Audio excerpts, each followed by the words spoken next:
Hello everyone, I am Priyanshi. Welcome to my YouTube channel. इस video में मैं आपको पढ़ाऊंगी यूनिट 1 जो कि है diversity and inclusivity of the book inclusive education. इस यूनिट के अंदर 5 सब यूनिट्स हैं। पहले 3 हम इस वीडियो में करेंगे, नेक्स्ट 2 हम नेक्स्ट वीडियो में करेंगे। पहली सब यूनिट आती है meaning and concept of diversity, कि डाइवर्सिटी का मतलब क्या है, इसका क्या अर्थ है और क्या इसका कंसेप्ट है। डाइवर्सिटी की डेफिनेशन आएगी, diversity is understanding that each individual is unique, कि हर जो इंडिविजुअल है, हर एक इंडिविजुअल जो है यूनिक है, हर बंदा अलग अलग है। हम किसी को सेम नहीं बोल सकते कि ये दोनों बिल्कुल एक जैसे हैं। हर एक बच्चा या हर इंडिविजुअल जो है वो यूनिक है। And recognizing our individual differences, और डाइवर्सिटी के अंदर जो है हम इंडिविजुअल डिफरेंसेस को रिकॉग्नाइज करते हैं, उसको अप्रिशिएट करते हैं और उनको समझते हैं और उनकी रिस्पेक्ट करते हैं।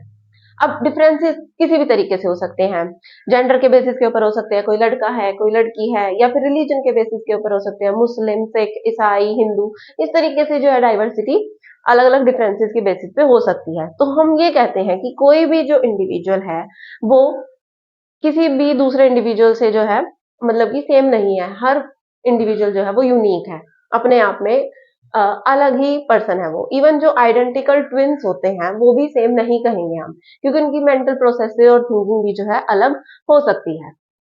अब डिफरेंसेस किस किस के ऊपर बेसिस के ऊपर हो सकते हैं, जेंडर के ऊपर हो सकते हैं, भाई कोई लड़का है कोई लड़की है, रेस के ऊपर हो सकते हैं, एज के ऊपर हो सकते हैं, किसी की एज 25 है, किसी की एज 21 है, किसी की 5 है, किसी की 7 है, तो एज के बेसिस के ऊपर भी डिफरेंसेस हो सकते हैं।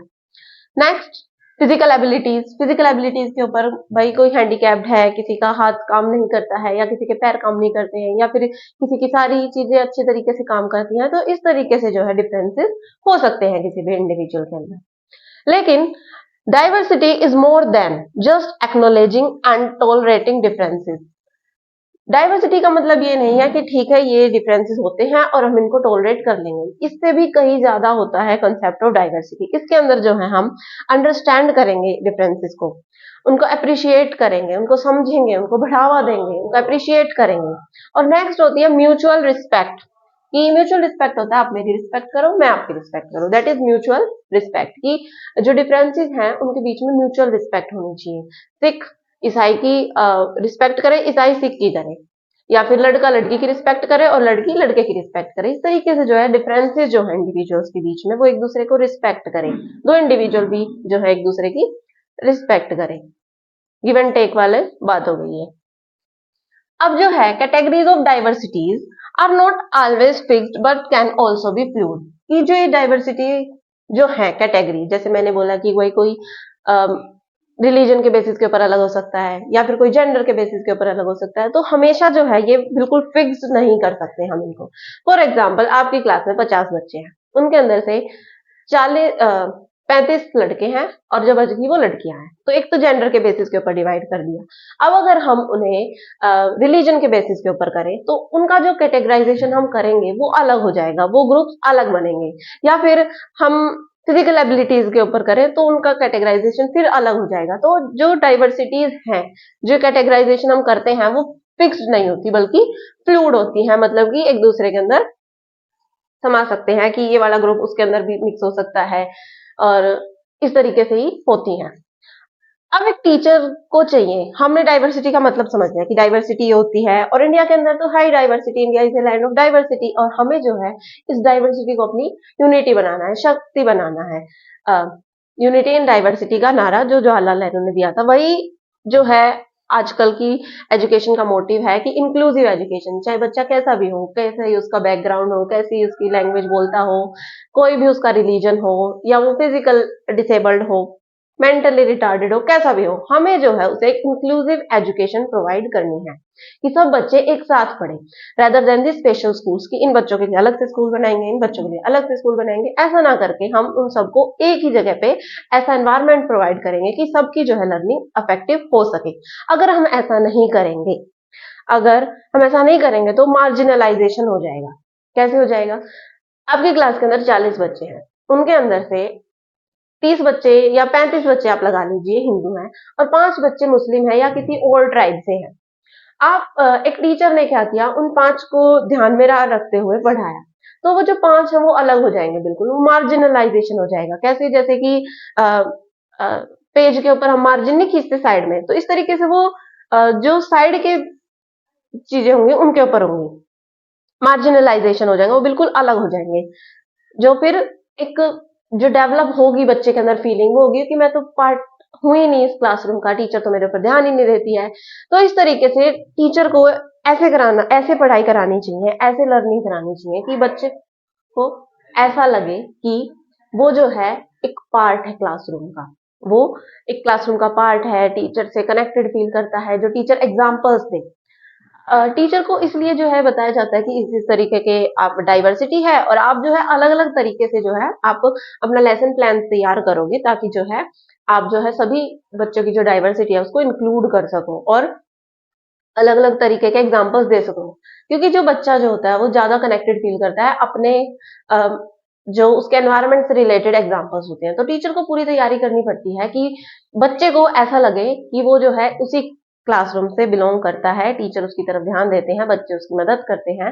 तो सभी बच्चों को ऐसा लगना चाहिए, उन्हें जो है मार्जिनलाइजेशन हमें नहीं करना है।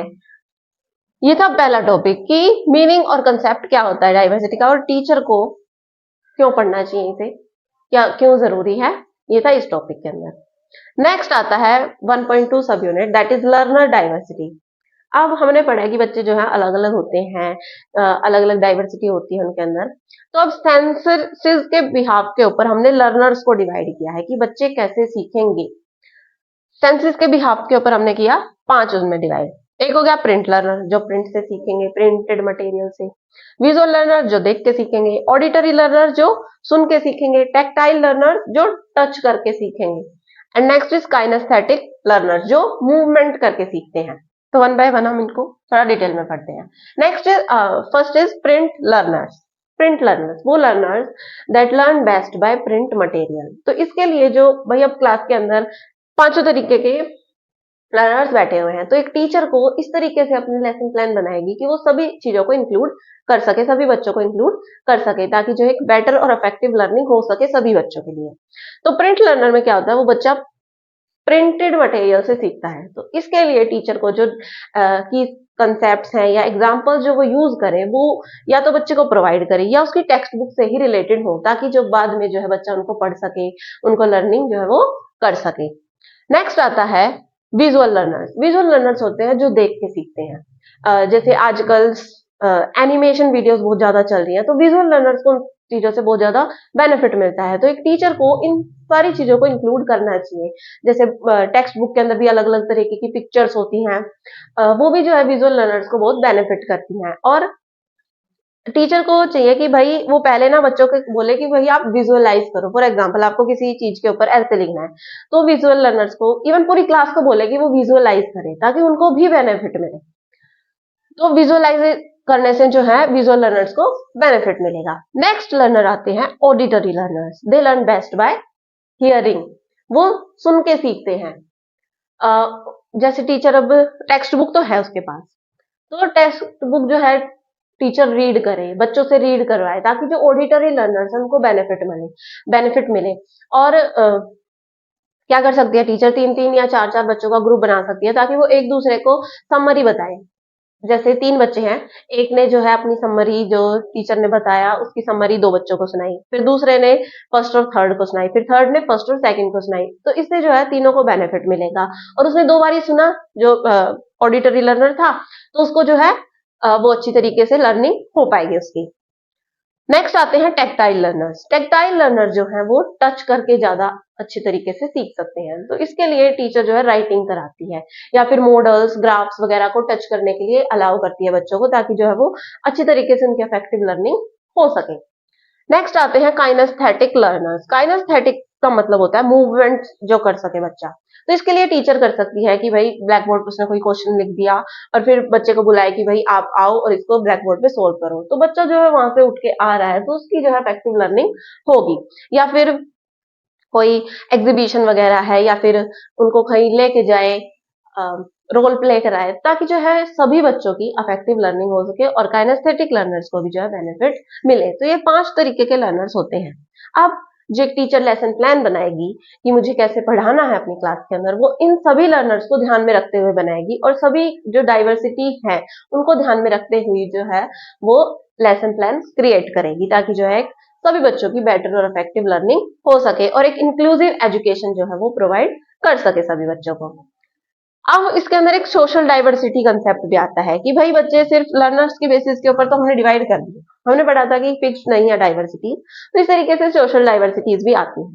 पहली आती है लैंग्वेज के बेसिस के ऊपर कि भाई बच्चा किसी की लैंग्वेज हिंदी होगी, किसी की इंग्लिश होगी, किसी की मदर टंग कुछ और होगी, किसी की मराठी होगी, तो इस तरीके से जो टीचर है उसको जो है थोड़ी बहुत ये सारी लैंग्वेजेस आनी चाहिए, ताकि जो है बच्चों को समझ सके या उनको उनको प्रोत्साहित करे कि वो अपनी मदर लैंग्वेज में मदर टंग में बात करें, ताकि जो उनकी इफेक्टिव लर्निंग हो सके। नेक्स्ट आती है रिलीजन। रिलीजन आपको पता ही है कि मुस्लिम, हिंदू, सिख, ईसाई, इस तरीके से रिलीजन हो गई। तो टीचर को ध्यान में रखना चाहिए कि मेरी क्लास के अंदर डाइवर्सिटी है, अलग अलग धर्म के बच्चे हैं, अलग अलग लैंग्वेज बोलते हैं, जेंडर भी अलग है, कास्ट भी अलग हो सकती है, ट्राइब भी अलग हो सकता है, अलग अलग टाइप के लर्नर्स है, तो उसी तरीके से लेसन प्लान बनाएगी, उसी तरीके से वो टीचिंग करेगी। नेक्स्ट आते हैं कास्ट। कास्ट वर्ण सिस्टम, जो अलग अलग कास्ट में हिंदू ने अपने आप को डिवाइड किया हुआ है। नेक्स्ट आते हैं ट्राइबल पीपल।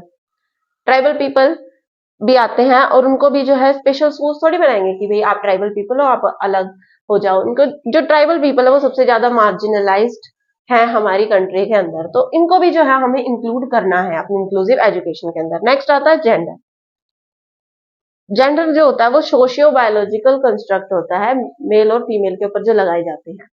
एक तो होता है सेक्स जैसे मेल और फीमेल, लेकिन जो जेंडर होता है वो मैन और वुमेन या फिर बॉय और गर्ल बताता है कि जैसे सोसाइटी ने सेट कर दिया गया है कि लड़के को ये काम करना चाहिए, लड़की को ये काम करना चाहिए, तो इस तरीके के जो चीजें आती हैं वो जेंडर के अंदर आती हैं। तो ये थी सोशल डाइवर्सिटीज और लर्नर डाइवर्सिटीज। नेक्स्ट हमारा सब यूनिट आती है 1.3, जो कि है disability as a human diversity.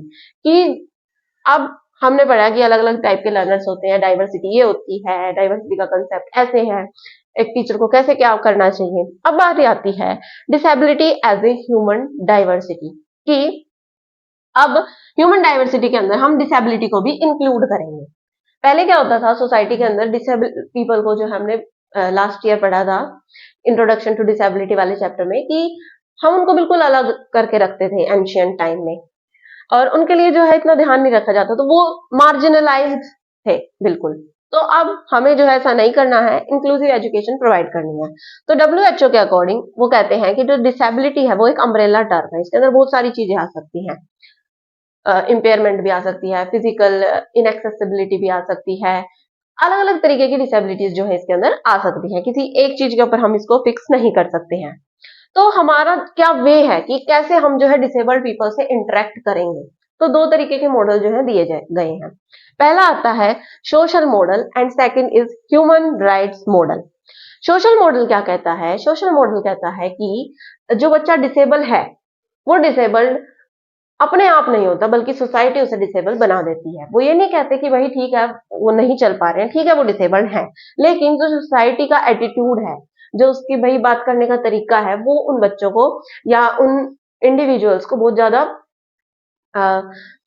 Disabled feel कराते हैं, उनको इंक्लूड नहीं करते हैं वो सोसाइटी के अंदर, तो उन्हें बुरा लगता है। तो सोशल मॉडल ये कहता है कि हमें जो है सोसाइटी को इम्प्रूव करना चाहिए, अपनी सोसाइटी अपनी कम्युनिटी को अवेयर कराना चाहिए कि हम जो है सब बच्चों को इंक्लूड कर सकें, और डिसेबल्ड पर्सन को भी जो है ह्यूमन ही बीइंग ही समझा जाए, उसको भी एक आदमी ही समझा जाए। नेक्स्ट आता है model human rights model. Human rights model में क्या होता है, वो कहते हैं कि डिसेबिलिटी जो है वो एक ह्यूमन डाइवर्सिटी ही है। कि जैसे बच्चे का जेंडर अलग था, जैसे बच्चों की भाई कास्ट अलग थी, रिलीजन अलग था, ऐसे ही बच्चे डिसेबल्ड भी हो सकते हैं और एबल्ड भी हो सकते हैं। तो हमें जो है इनको जो है अलग अलग नहीं बांटना चाहिए डिसेबिलिटी के ऊपर। ह्यूमन राइट्स मॉडल कहता है कि हमें डिसेबल्ड पर्सन को भी ह्यूमन राइट्स प्रोवाइड करने चाहिए, क्योंकि वो डिसेबल्ड हैं, हम उनको उनके राइट्स को मना नहीं कर सकते हैं। इस दोनों मॉडल के अंदर डिसेबिलिटी को एक ह्यूमन डाइवर्सिटी के रूप में देखा गया है। तो हमें जो है सोसाइटी को इम्प्रूव करना चाहिए, उन कम्युनिटी के अंदर अवेयरनेस फैलानी चाहिए कि डिसेबल्ड पर्सन को जो है वो अलग ना करे, मार्जिनलाइज ना करे, बल्कि इंक्लूड करें, ताकि जो हमारा इंडिया जो है वो यूनिटी इन डाइवर्सिटी का जो नारा दिया था जवाहरलाल नेहरू ने वो बना रहे कि हम जो है सब एक हैं और डाइवर्सिटी के अंदर यूनिटी होनी चाहिए। तो ये थी तीनों सब यूनिट्स। तो हमने क्या क्या पढ़ा कि डाइवर्सिटी होती क्या है, उसका क्या मतलब है। इसका मतलब ये नहीं है कि हम सिर्फ उसको मान ले कि भाई ये डाइवर्सिटी है, ठीक है हमने मान लिया, पर उसके अलावा भी डाइवर्सिटी बहुत कुछ होती है। हमें उन जो डाइवर्स पीपल हैं उनके लिए म्यूचुअल रिस्पेक्ट होनी चाहिए, फिर अंडरस्टैंड करना चाहिए, अप्रिशिएट करना चाहिए, और उन्हें मार्जिनलाइज तो बिल्कुल भी नहीं करना चाहिए। नेक्स्ट बात आती है कि लर्नर डाइवर्सिटी। हमने सीखा कि लर्नर कितने प्रकार के हो सकते हैं सेंसेस के बिहाफ के ऊपर। नेक्स्ट बात हमने पढ़ा कि disability as a human diversity की डिसेबिलिटी जो है वो भी एक ह्यूमन डाइवर्सिटी का पार्ट है, हमें इसे अलग करके नहीं पढ़ना चाहिए।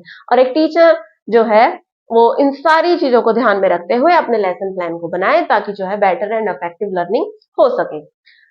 मैं आशा करती हूँ कि आपको सारी चीजें अच्छे से समझ में आ गई होंगी। अगर आपको कोई डाउट है तो आप कमेंट सेक्शन में मेरे से पूछ सकते हैं।